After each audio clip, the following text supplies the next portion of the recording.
just to get like a bit of background on kind of what was happening prior to obviously working together. What was the kind of appointment booking volume before? What was the team looking like? And just kind of what was the environment before we kind of started working together? Yeah, for sure. I mean, just in terms of context as well, like we do high ticket sales coaching. So we teach B2B sellers how to book more meetings. Again, it was very sporadic. Like we had two setters. I had to get rid of one before as well because it was just an awful fit and he just didn't perform. So we had two setters. They were struggling to even do one a day. It was really inconsistent. I think the max anyone had booked in a day was probably about 3 meetings. Again, massively up and down in terms of volume. In terms of actual revenue, it was pretty poor. Again, I think we were sort of getting about 15K from both of them combined. It was okay because they were paying for themselves, but was it like a great ROI positive activity? No. And that's why, I decided to start working together. And yeah, in terms of like the quality of chats at the time, what did that look like? Oh, they were fucking dog shit. Yeah, my brand was getting toasted. No offense to the guys, still work with Josh now, shout out to him, but yeah, they were so shit. Which again is my fault, because I think as a founder you have to take responsibility, which is people either don't know what they should be doing, they don't know why they should be doing it, or they don't know how to do it. So it's your responsibility to make sure you give them all free, like what to do, why they should do it that way. I tried to do it, but again, I wasn't the best at it myself. So I had a rough process, which I gave to them, which worked for me when I did it all the way back in March myself, and I generated my own meetings. But I think as the team grew and my priority shifted to focusing on the sales calls, on developing the product and sort of building the back-end systems, I couldn't be as present in the day-to-day, which led to the deterioration of the quality just because I wasn't managing it actively. So what happened was a lot of the chats were basically pitch slapping, hopping into meetings, like just pushing people, massive chains of follow-ups of 9 messages to the same person, and just awful spammy practices where it was literally getting to the point of damaging my brand and my reputation as well, which was obviously my biggest concern with anyone doing anything directly through my profile. And I think as a result of that, we proposed a lot of calls, but we hardly booked any.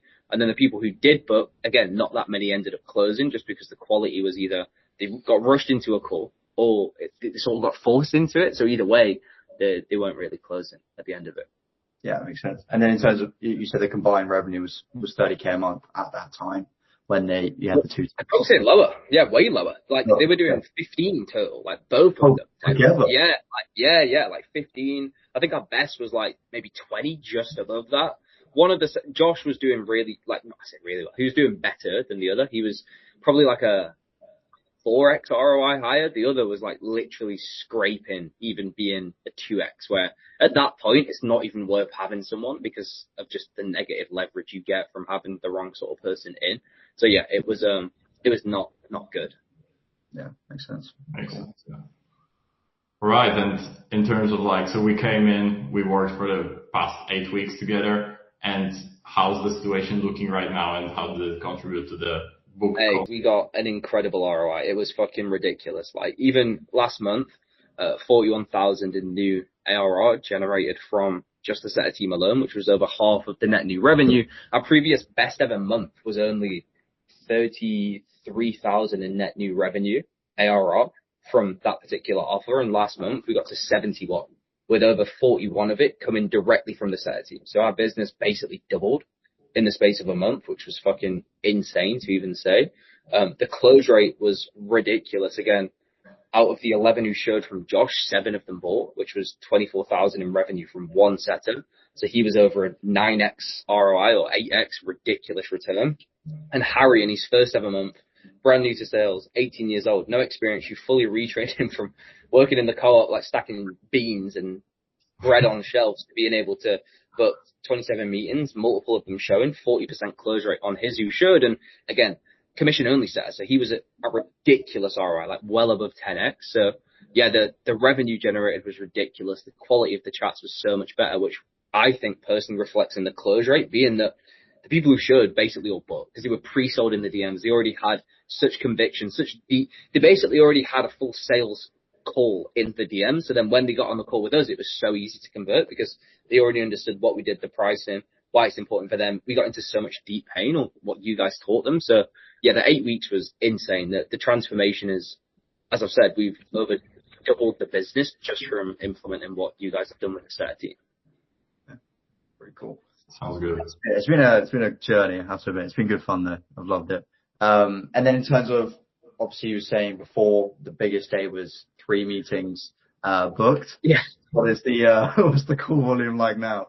Oh, it's ridiculous. Like we got to the point we had to turn off ads last week because our closer was fully booked. Like even this week, Monday fully booked, Tuesday fully booked. I'm fully booked 2 days as well. Even with I've had to reopen slots myself because our capacity is getting quite insecure. And a massive part of that is obviously what's coming from the setter team, which is incredible. Record in a day, yeah. Josh himself, like one of the setters, booked 6 in a day. Harry, again, first ever time in a sales role, has booked 4 in a day.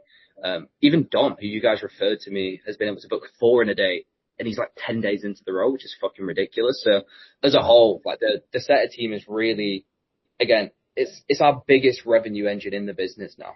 Well, versus before, I was arguing like, is it even worth continuing with this? Because as we scale, it's not really like having that much of an impact. And now it's literally generating half the new business we get every month. Crazy. It's crazy. Yeah. Okay, so yeah, what would you say as well to the people watching this video that they might be hesitant and on the fence of starting to work together with us? Yeah, I mean, I think it's just opportunity cost, right? Like, could you do it yourself? Probably not. But even if you could, how long is it going to take, right? Well, it'll probably take like a year to do it. And I think in business, you have to be willing to invest in the business to see it grow. So when it comes to this, like if I was looking back at myself, I think the investment was sort of a no-brainer where you guys train the team, give the SOPs, teach them what to do, develop them, coach them every day. Like the result, what you give is you come in as basically fractional sales managers to ramp the team way faster. And as a founder, your time's spread thin. So like you don't have the capacity to do everything. You have to understand your best skill as a founder is to be able to delegate and give tasks to people who are experts. You have to give up the reins at some point.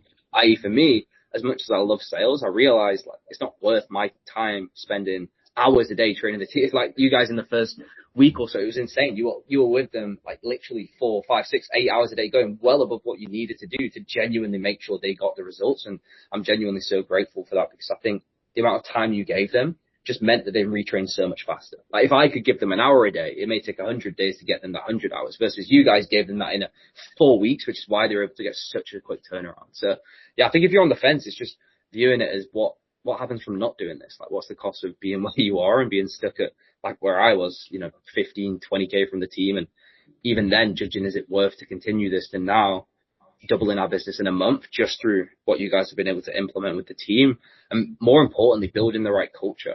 And I think that's genuinely the most important thing. It's what I realized where I just had a culture of mediocrity, B players, like shit that I just hated. This is now like the team pushes each other. Harry came in and he was just so hungry, really wanted to push it. He leveled up.